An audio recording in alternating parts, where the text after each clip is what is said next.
Halo teman-teman, ketemu lagi di channel Abinaya. Kita mau terbang lagi, long range lagi teman-teman. Kenapa sih seneng long range gitu? Sempat jadi pembahasan ya. Kenapa sih orang-orang itu pada suka banget long range gitu kan? Ya ada yang suka long range, ada yang enggak. Kalau aku memang kebetulan memang seneng. Tapi apa ya? Enggak harus sih sebenarnya. Long range itu kalau buat aku hanya sekedar pembuktian saja. SCRC F22S ini kan speknya 3,5 ya. Kalau pakai aplikasi yang dari Play Store itu kan 3,5. Nah kita pakai mood nih di grup, di komunitas itu kan kita bisa lebih dari itu.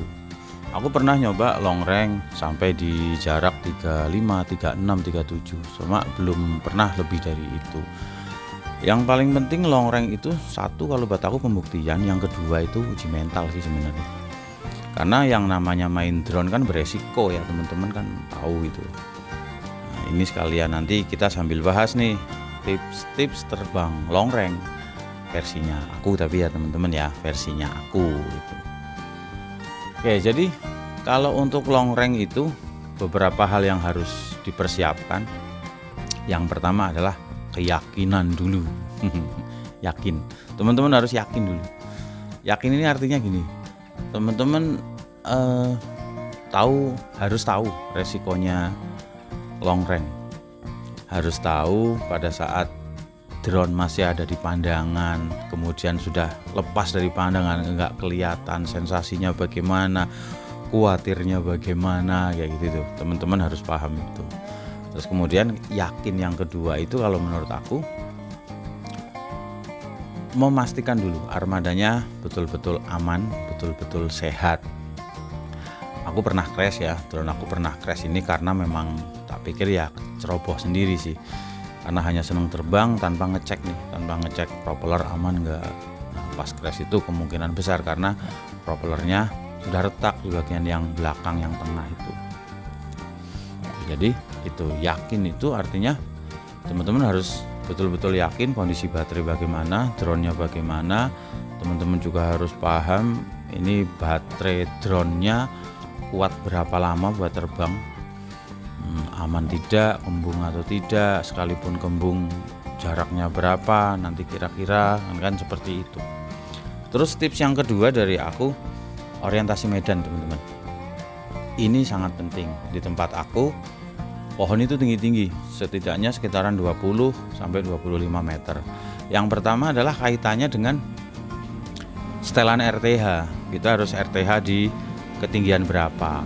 Kalau misalnya ketinggian pohon 25 rata-rata ya bikinlah 30, 35, atau kalau pengen aman banget ya 50 gitu. Karena teman-teman juga harus tahu yang namanya SCRC itu dia kalau RTH landingnya dia tidak akan kembali ke tempat semula.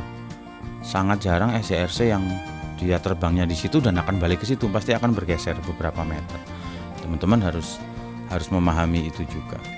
Nah, orientasi medan ini kaitannya kan dengan nanti teman-teman tinggi terbangnya mau berapa.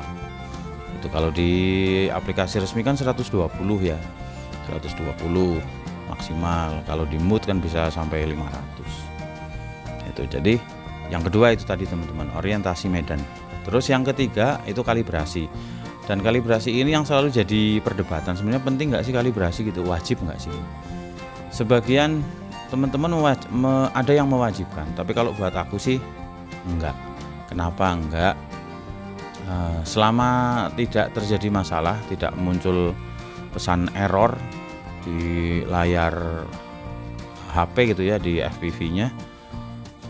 Kalau aku jarang kalibrasi jujur teman, jarang kalibrasi. Cuma kalibrasi itu kan hanya beberapa detik lah ya, nggak sampai 1 menit kan. Apa susahnya sih kalibrasi? Kalau memang teman-teman lebih yakin dengan kalibrasi, ya kalibrasi nggak apa-apa gitu, malah lebih bagus gitu. Kalau aku kan kadang memang nggak telaten teman-teman. Lagian juga nggak pernah muncul pesan error gitu kan, nggak pernah. Jadi jarang sekali. Walaupun aku ada di tempat baru juga aku jarang kalibrasi. Dan alhamdulillah sampai hari ini ya nggak ada masalah gitu. Cuma sekali lagi kalau teman-teman lebih yakin dengan kalibrasi, untuk kalibrasi cuma beberapa detik ya kalibrasi saja. Ini masalah masalah ke selera masing-masing sih sebenarnya. Terus yang keempat, harus memperhatikan waktu terbang. Waktu terbang itu pagi, siang, sore gitu. Kalau saran sih jangan terbang siang lah ya. Pagi itu ya maksimal jam 10, terusan sore ya dari jam 3 gitu. Karena ini kaitannya dengan arah angin teman-teman. Longreng itu kan terbang jauh ya.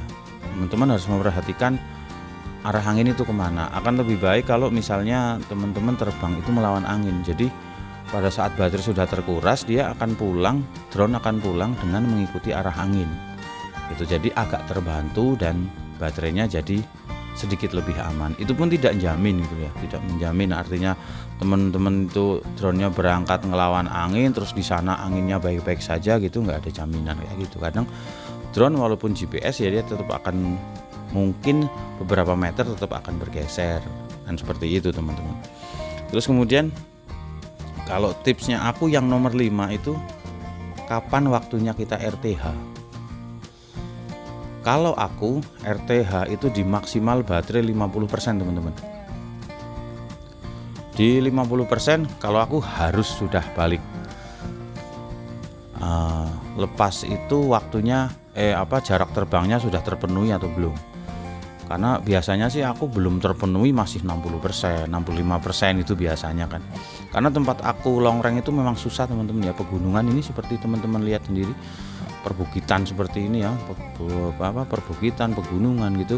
Jadi kalau mau nekat sampai di 4000 nggak bakalan bisa. Kalau mungkin teman-teman kasih saran pakai F11 bang remote-nya gitu kan. Kalau di sini mau pakai F11 mau pakai F25 nggak bakalan sampai. Yakin wis nggak bakalan sampai. Karena memang lokasinya susah teman. Lokasinya memang nggak persawahan yang kayak pinggir pantai yang enggak ada pohon-pohon sama sekali, pohon yang ukurannya yang ketinggiannya rata gitu. Di sini enggak, di sini rata, di sana perbukitan gitu. Tuh, jadi tips aku yang kelima seperti itu teman-teman.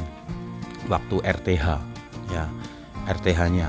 Jadi kalau aku sekali lagi di maksimal baterai 50%, 50 sampai 60. Itu pun nanti sampai balik ya paling tinggal berapa lah, 30% atau 25%. Itu pun lumayan deg-degan ya. Ya gitu ya teman-teman ya. Nah, kalau tips menurut aku seperti ini. Longreng ya jangan jadikan sebagai kayak tujuan, kayak terus harus itu enggak. Ya buat seneng-seneng aja lah gitu lah. Kalau memang teman-teman yang pemula banget yang belum pernah ngerasa kayak longreng ya dari deket aja dulu gitu kan, maksudnya jarak 500 meter terus kemudian naik 750 terus 1000, 1200, 1500 ya gitu. Jadi mungkin untuk uji nyali, uji mental seperti itu teman-teman ya. Dan ini ternyata magnet aku tinggi banget teman-teman, 100 lebih. Dan aku yakin ini kompasnya kacau. Aku nggak tahu sebabnya apa, mungkin karena panas mungkin ya. Nah ini kan kompasku kacau nih. Ini pas RTH kompas kacau. Jadi resiko-resiko kayak gini nih teman-teman yang perlu diantisipasi kalau pas lagi longreng. Kalau teman-teman panik, wah udah nggak karuan gitu kan. Ini aku juga nggak ngerti apa sebabnya, karena kan di tempat aku berdiri ini tak pastikan nggak ada sinyal wifi, nggak ada, karena aku di jauh dari pemukiman ya, jauh banget ini dari pemukiman. Depan aku ini kan sawah terus ladang gitu. Nih jadi nih ada kekacauan, mungkin karena panas atau apa aku nggak ngerti. Tapi insya Allah nanti semuanya baik-baik saja. Nah seperti itu teman-teman ya, tips sederhana longreng versinya aku. Mungkin teman-teman bisa berbeda, tapi it's okay, enggak masalah. Sekali lagi itu hanya versinya aku teman-teman, tips sederhana. Oke, seperti itu dulu video longrengnya dan berbagi tips sederhana seputaran longreng. Terima kasih sudah menonton. Sampai ketemu di video selanjutnya. Dari Purworejo, Jawa Tengah. Salam satu langit.